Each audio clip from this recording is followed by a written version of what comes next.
Voila! In view, a humble vaudevillian veteran, cast vicariously as both victim and villain by the vicissitudes of fate. This visage, no mere venereal vanity, was a vestige of the vox populi, now vacant, vanished. However, this valorous visitation of bygone vexation stands vivified, and has vowed to vanquish these venal and virulent vermin, vanguarding vice and vouchsafing the vinally vicious and voracious violation of volition. The only verdict is vengeance, a vendetta, held as a votive, not in vain, for the rally and veracity of such shall one day vindicate the vigilant and the virtuous. Verily, this vicious was of verbiage veers most verbose, so let me simply add that it is my very good honor to meet you, and you may call me V. Welcome everybody back to the Trail Mix again. This episode is a little bit different, which, come to think of it, which of our episodes are not different from the rest of them. We like to keep you guys on tip of your toes. It is just little old me today, but that is not going to stop me from delivering on some really, really good content. Today, I'm going to be talking and reviewing about the movie V for Vendetta from 2005. So, starting off, if you haven't known already, V for Vendetta came out in 2005 from director James McTeague and the writers of The Wachowskis. James McTeague actually has some credits here. This was his directorial debut. He actually was a assistant director on Star Wars Episode 2, Attack of the Clones, and The Matrix as well. But this is the first time that he was in the actual director's chair, and it was because of the Wachowskis. After this, he ended up going and doing things like Ninja Assassin in 2009, and then The Raven in 2012, both of which are very good movies. I very much recommend them. Then also the writers here are the Wachowskis, and the Wachowskis are famous for doing a lot of different movies. The Wachowskis have actually been famous for a good many of their films, but probably the most memorable one that they've done is The Matrix. And they have done every single one of the Matrix films. I'm not sure about they are not directing the recent one, Matrix Resurrections, that is coming out this year. But every other Matrix film that they have worked on. They've also worked on the movies, V for Vendetta, Speed Racer, and Cloud Atlas as well, and Jupiter Ascending as well. I've seen all those that I've mentioned except for Cloud Atlas. That's still on my list. But those are all very, very good films. If you watch them, you can tell that they've got kind of a signature feel to the Wachowskis. They really like their over-the-top action, as well as some good, like, fast-paced scenes, fast-paced fighting, or any kind of motion action and stuff like that.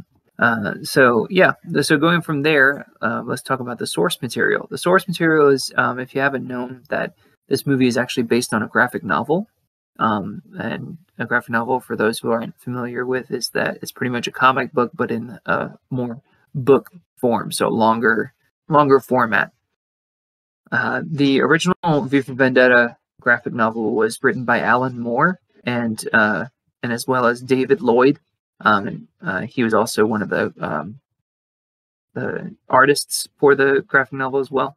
Alan Moore is famous for doing his, pretty much a trio of graphic novels in the comic book world. V for Vendetta was his first one, and it was released through Vertigo Comics, which was a subsidiary of DC, who was kind of like one of their sub-labels that was used for releasing some of their more mature, more darker content. So, like, Dark Horse was also a part of them. Vertigo also released comics for iZombie, which is now a TV show.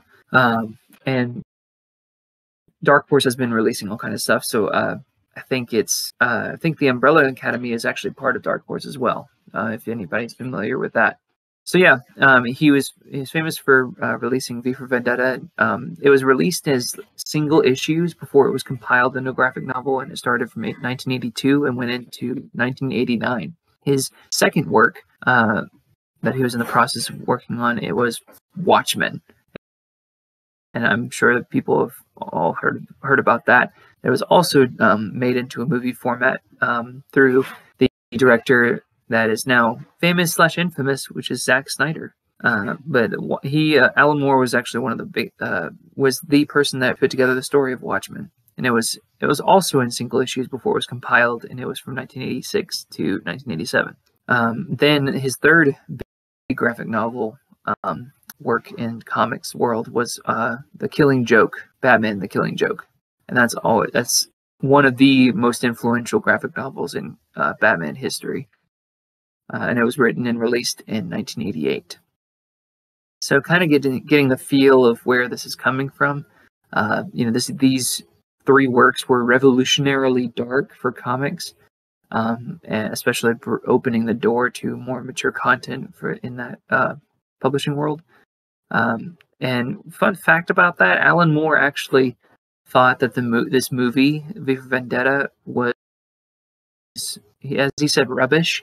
And it was he did not want to be credited in it, and he never went to see it. He thought that it was a theft for them to be making a movie about it, and he had a lot of antagonization against DC Comics for things that supposedly had happened. But I won't dive into that right now.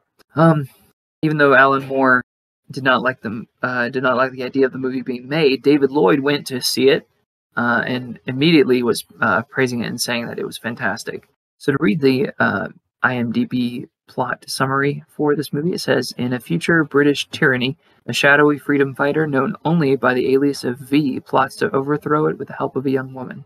Kind of the main cast for this was Hugo Weaving as V, and you may know him, Hugo Weaving, from The Matrix most recently, and he played as Agent Smith. He's one of the programs that you see in that world. He also has played in Lord of the Rings as Elrond, Arwen's father. So if that rings bells, then cheerio.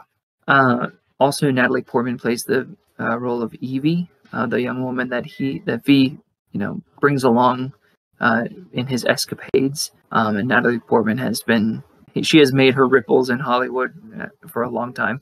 The ones that I can recall to mind are, the movie Black Swan. She's also appeared in the MCU as not Natalie Portman, that's her actual name, Jane Foster. Jane Foster, which is the love interest and friend of Thor. Yeah, it's a wonderful movie.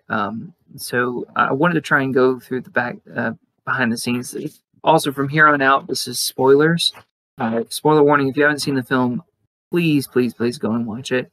It's fantastic. It's one of my top favorite films of all time. I never cease to enjoy watching it as much as I've seen it. And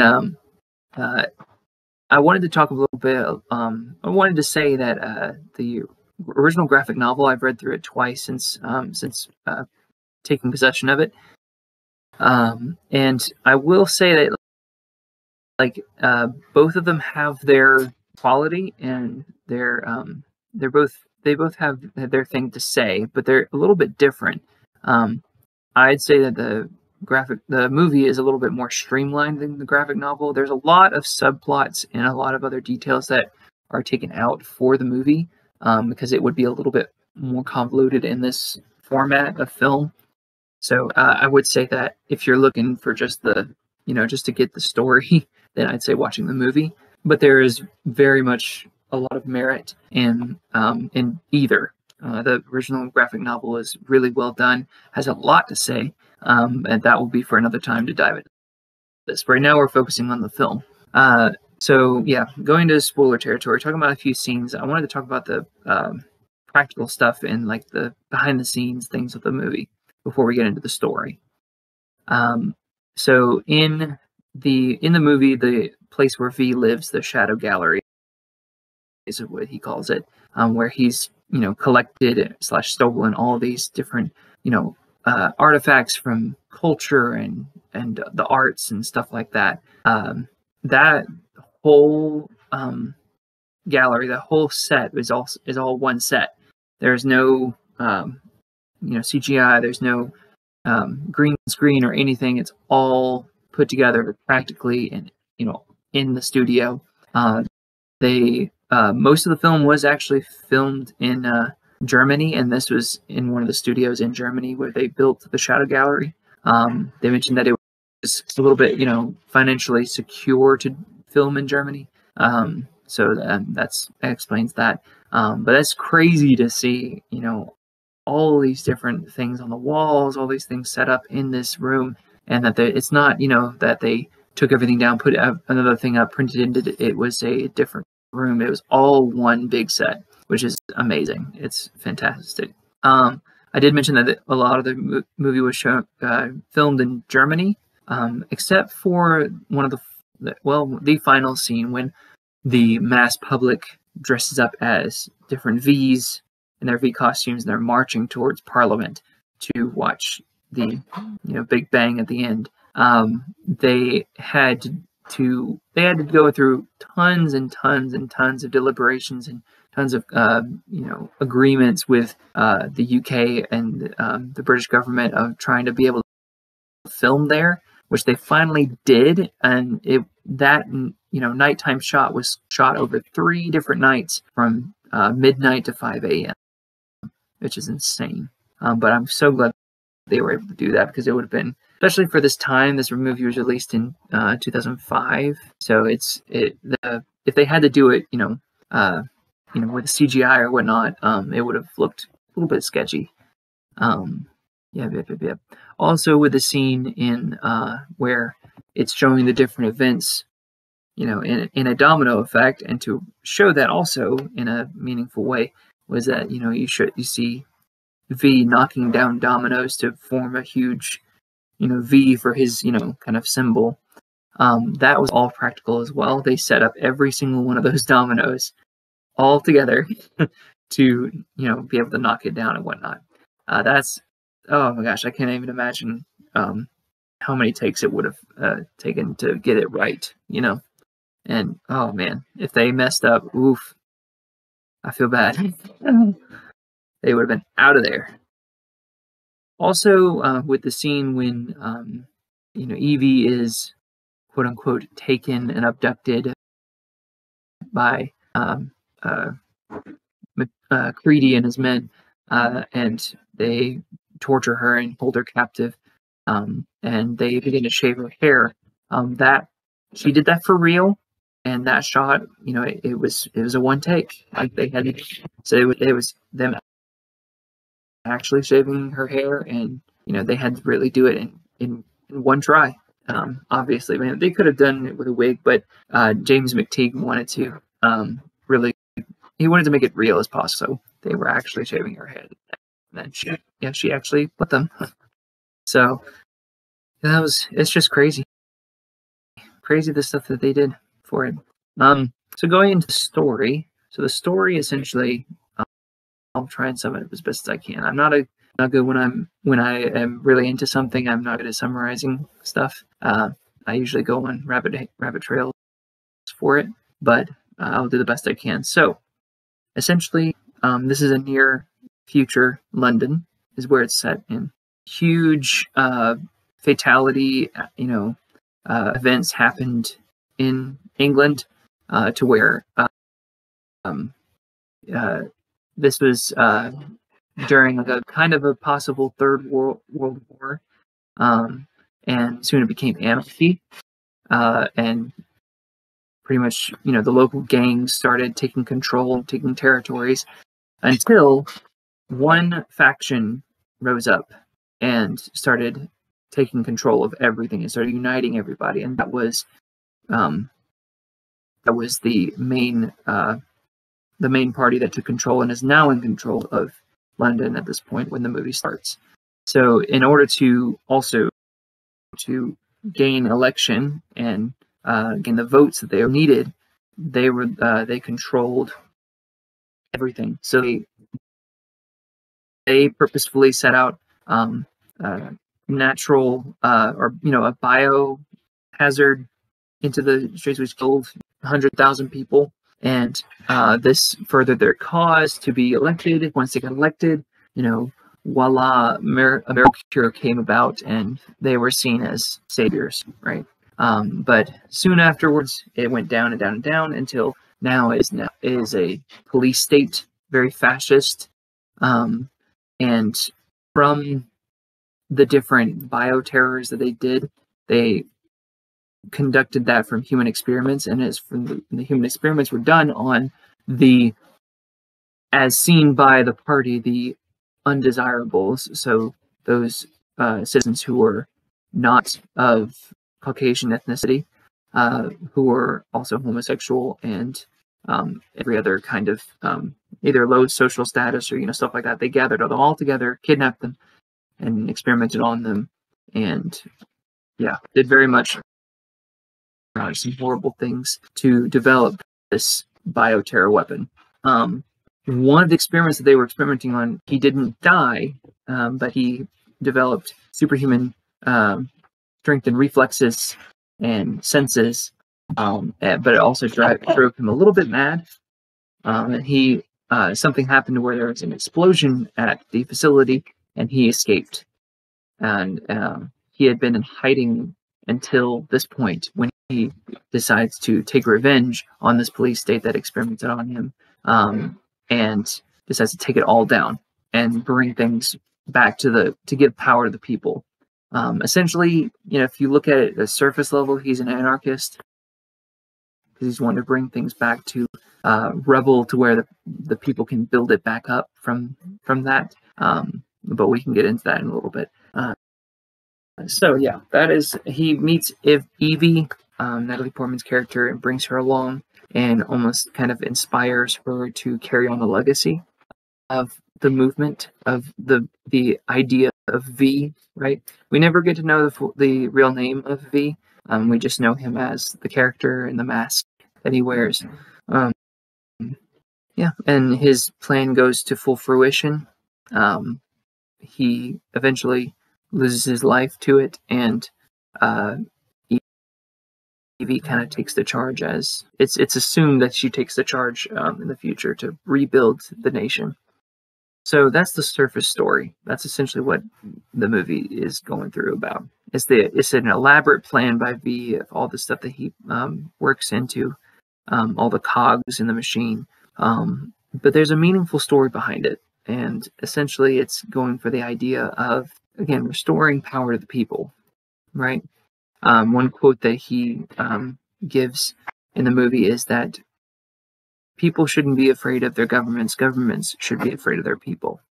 Because without anyone to rule, what's there to rule? And the government has no purpose anymore except, them themselves. And especially in an elective state, in a republic or democracy or what have you, they're nothing without the people who vote for them.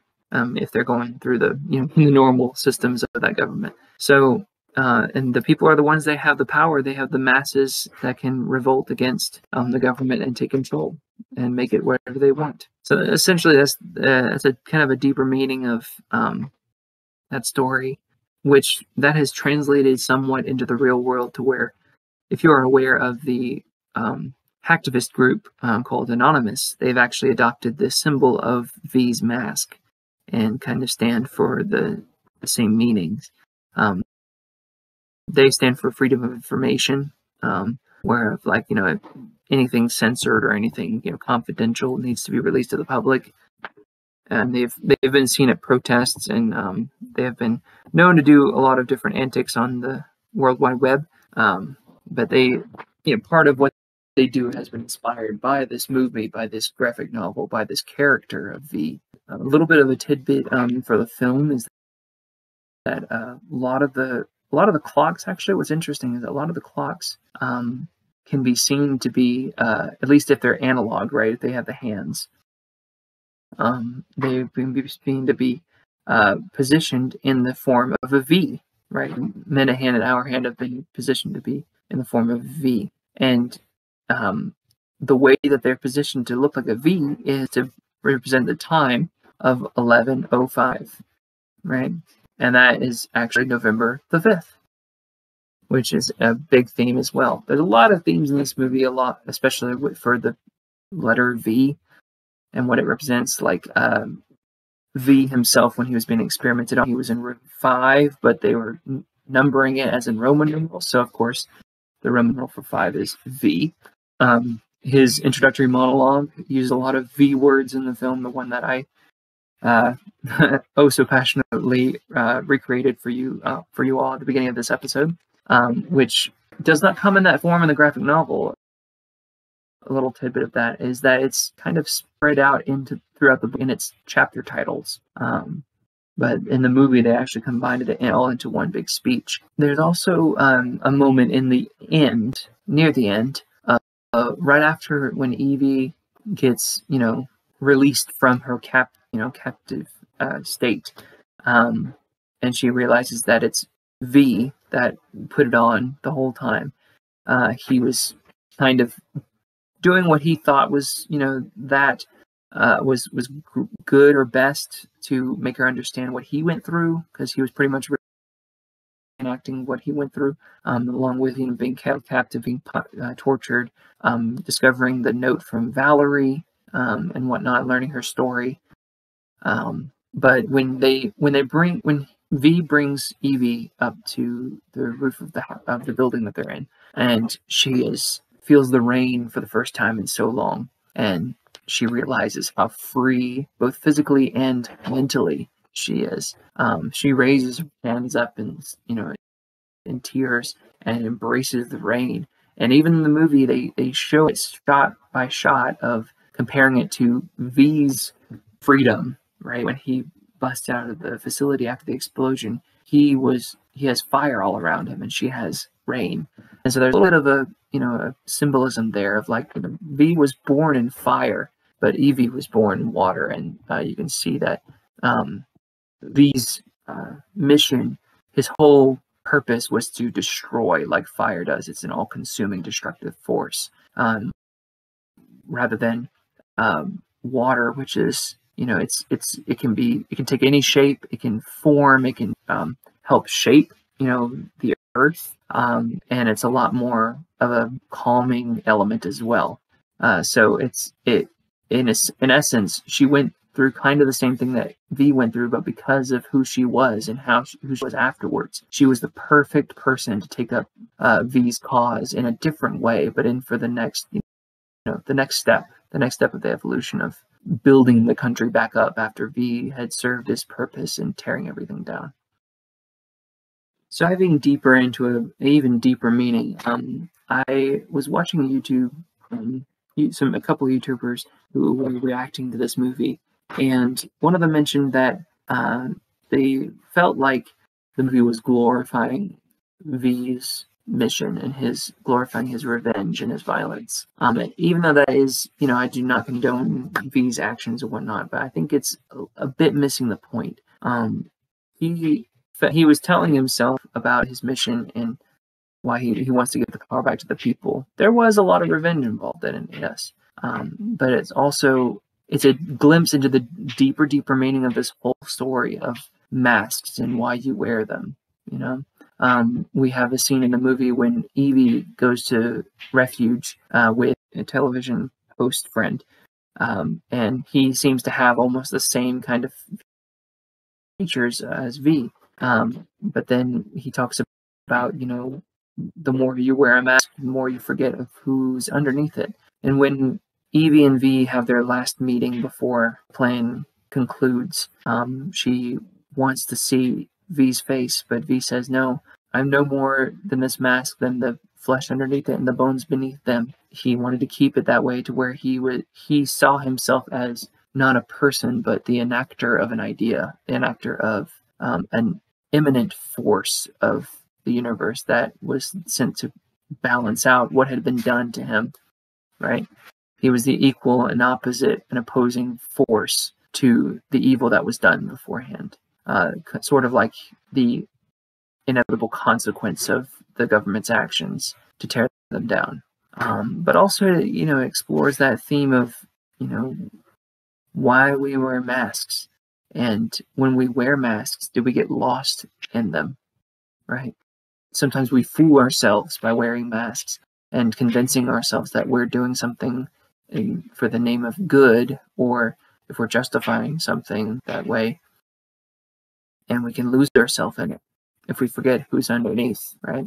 That's even a kind of a statement on the whole of vigilantism and superheroism. So for vigilantes and superheroes who wear masks, that's kind of the struggle of, especially what we see with Spider-Man. Like, he has to balance these two lives of Spider-Man, which is a greater responsibility to all people because he has the power, right?